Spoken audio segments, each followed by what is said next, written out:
Radhe Krishna friends, आपका दिल से स्वागत है हमारी और आपकी चैनल आइडियल मेमोरियल प्रोफिशिएंसी पे, जहां पर आपके सारे टॉपिक्स की अंडरस्टैंडिंग होगी crystal clear and I will try my best for that. क्योंकि अगर किसी भी चीज़ को अच्छे से समझा जाए तो उसे याद रखना थोड़ा आसान हो जाता है। So without wasting much time, let's get started. Hello and welcome back. आज हम करने वाले हैं the eighth and the last point of cardinal principles या फिर फंडामेंटल प्रिंसिपल्स ऑफ होम्योपैथी, जिसमें हमने आगे 7 पॉइंट्स कंप्लीट कर चुके हैं। और वो 7 पॉइंट्स को फटाफट एक बार नाम लेकर शॉर्ट रिवीजन कर लेते हैं। फर्स्ट था लॉ ऑफ सिमिलिया, जिसमें हमने देखा सिमिलिया सिमिलिबस क्यूरेंचर। Second is law of simplex, यानी कि सिंगल रेमेडी क्यों प्रेस्क्राइब करते हैं and all was included in that theory. Third was law of minimum dose, जहाँ पर हमने देखा मिनिमम डोज की importance. Fourth one is theory of doctrine of drug proving, जहाँ पर हमने देखी ड्रग प्रूविंग के बारे में कौन सा एडिशन में उसको इंट्रोड्यूस किया गया था, ह्यूमन प्रूविंग क्यों करते हैं, ह्यूमन प्रूविंग के एडवांटेजेस, एनिमल प्रूविंग के डिसएडवांटेजेस, और सिक प्रूविंग क्यों नहीं करते, वगैरह वगैरह। And after that fifth point was theory of chronic disease, जिसमें हमने देखा क्रॉनिक डिसीज की theory, the main fundamental cause और मियाजम्स और उसके टाइप्स। एंड उसके बाद थियरी ऑफ वाइटल फोर्स, जिसमें हमने देखा वाइटल फोर्स के बारे में। And seventh point was theory of drug dynamization, जिसमें हमने पोटेंटाइजेशन के बारे में और उसके साथ इंपॉर्टेंट पॉइंट्स की एडवांटेजेस क्या है पोटेंटाइजेशन के, वो। Now then this video we will study about theory of individualization, मतलब होम्योपैथी में हम इंडिविजुअलाइजेशन पे क्यों फोकस करते हैं, why we will focus on characteristic remedies and all. We try to understand a human being personality not only by his body but also by his emotional and intellectual state. We as a homeopaths, we try to understand human beings personality not only in the body way, मतलब सिर्फ उसको देख कर उसके constitution के base पर हम उसको जज नहीं करेंगे। We will try to understand the personality both by seeing the body also, and also वो इंसान है वो इमोशनली कैसा है, इंटेलेक्चुअली वो स्टेट उनकी कैसे है, EQ IQ दोनों देखेंगे। Okay, we all know that the every individual is endowed with some unique characters in his own. हमें सबको पता है कि हर एक इंडिविजुअल में कुछ ना कुछ यूनिक कैरेक्टर्स होते हैं उसके खुद के। एक व्यक्ति दूसरे व्यक्ति से कुछ ना कुछ तो ऐसा होगा कि वो अलग है, not by only look but also by mentality, by emotionally, all by thought process, everything. Okay, so कुछ ना कुछ उसमें यूनिक कैरेक्टर्स होंगी ही, एक पर्सन दूसरे पर्सन से उस तरीके से अलग होगा ही। No two individuals are alike whether it is in health or disease. दो इंडिविजुअल्स कभी एक जैसे नहीं होंगे, फिर चाहे वो हेल्दी स्टेट में हो या डिसीज स्टेट में। दोनों की हेल्दी कंडीशंस अलग है, दोनों की डिसीज कंडीशन अलग है।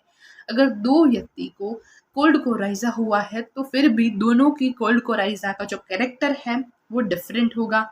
किसी को ठंडी चीज़ें खाने पीने से राहत मिलेगी, किसी को ठंडी चीज़ें खाने पीने से एग्रेवेशन होगा। So all these things are different between two individuals. The word individualization came from the Greek word called individuous, means not divisible. ये जो word है individualization, ये आता है ग्रीक वर्ड से, जिसे हम कहते हैं individuous, meaning not divisible, ऐसा जो divisible नहीं है। ओके, ग्रीक वर्ड में से आया जो है individuous। समझ में आ गया यहाँ तक? Now, individualization is the process of understanding and differentiating a person both in health and disease from other person of his group based on peculiar and uncommon features. यानी in short अगर देखें तो what is individualization? Individualization is a process, एक ऐसी process है by which we try to understand and differentiate a person. किससे?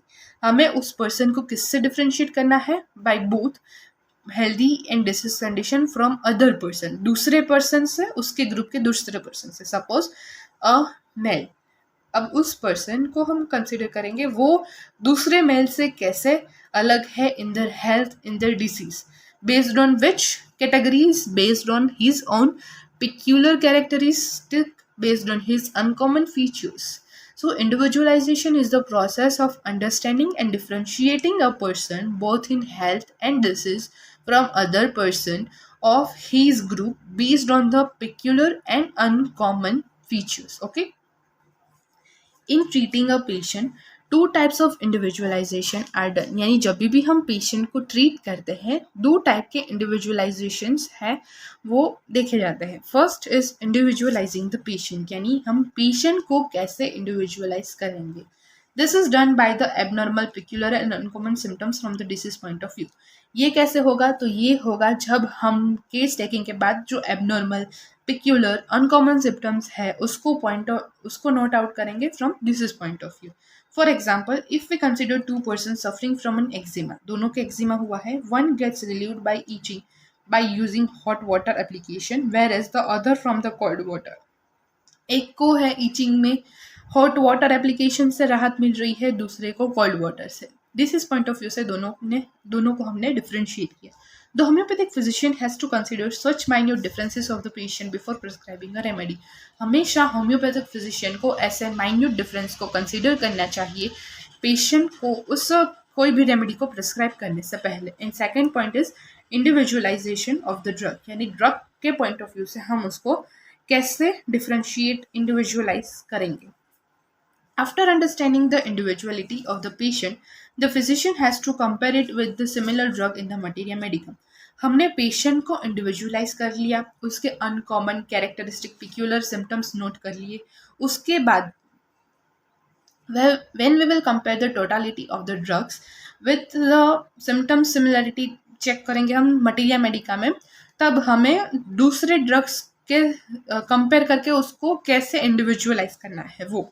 I repeat, मतलब जब हमने पेशेंट की टोटालिटी बनाई on the basis of their uncommon abnormal peculiar symptoms characteristic symptoms, उसको हम मटेरिया मेडिका की रेमेडीज में मैच करेंगे. तो मैच करने के बाद ऐसा नहीं है कि डायरेक्ट ड्रग मिल जाएगा, 2-3 डिफरेंशियल ड्रग्स मिलेंगे.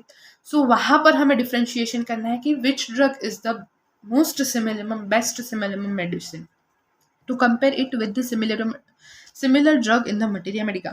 Only that remedy in the materia medica which exactly suits the individual character of the patient will cure the patient. मतलब वही रेमेडी जो मटेरिया मेडिका में से एग्जैक्टली सूट करेगी इंडिविजुअलिटी पे, पेशेंट के इंडिविजुअल कैरेक्टर से, वही उस पेशेंट को क्योर दे पाएगी. That is why it is saying that the homeopathy treats the patient and not the disease. और इसीलिए ऐसा होम्योपैथी में कहा जाता है कि होम्योपैथी है वो पेशेंट को ट्रीट करता है बजाय कि डिसीज के. These are the fundamental principles on which homeopathy firmly stands. और यही fundamental principles है जिस पे होम्योपैथी है वो फिमली यानी बिना डगमगे स्टैंड कर रहा है. यहाँ पर सारे के सारे 8 के 8 जो फंडामेंटल प्रिंसिपल्स है, कार्डिनल प्रिंसिपल्स है, वो कंप्लीट होते हैं. And this is the and which is the conclusion among the above mention, यानी जो 8 हमने अभी पढ़े लॉज, उसमें से जो लॉ ऑफ सिमिलिया है, लॉ ऑफ सिंप्लेक्स है और लॉ ऑफ मिनिमम है वो मोस्ट कार्डिनल, मोस्ट इंपॉर्टेंट है. The fundamental principles of homeopathy are embodied in a system of doctrines, laws, and rules of practice, which, when first formulated, named, and systematically set forth by the Hahnemann Sir in his Organon of Rational Art of Healing. By that, homeopathy was given a name, an individual, and character which defines and identifies for all time. Start close. यानी कि in short ये जो fundamental principles है सबसे पहले handman sir ने जब लिखे थे अपनी organ of rational art of healing में, तो उसका इम्पोर्टेंस इतना ही था कि ये डॉक्टराइंस है, जो लॉज है, जो रूल्स है, we will use them in our practice. और यही इसका मेन पर्पस था, इस लॉ को फॉर्मुलेट करने का, उसको सिस्टमेटिकली सेट करने का. So this is what all the laws are. यहाँ पर सब कुछ कंप्लीट हो जाता है. और अगर फिर भी कोई भी डाउट रह रहा है, बाकी है, then you can comment down in the comment section. You can also give your reviews, your reactions in the comments. We will like them. We will improve अगर कुछ improve करने की ज़रूरत लगेगी तो, and we will definitely note your reviews. So thanks for watching the videos and always like the video, share the video, subscribe to my channel. Thank you. और next video के लिए इंतज़ार करिए, तब तक के लिए bye bye. Thank you so much guys for watching this video till now. और अगर यह वीडियो आपके लिए थोड़ी सी भी हेल्पफुल हुई है then please like the video, share the video, subscribe to our channel ideal memorial proficiency. और आपके जो भी सजेशंस है, रिव्यूज़ है, कमेंट में ज़रूर बताइए। I will be grateful for that. Thank you.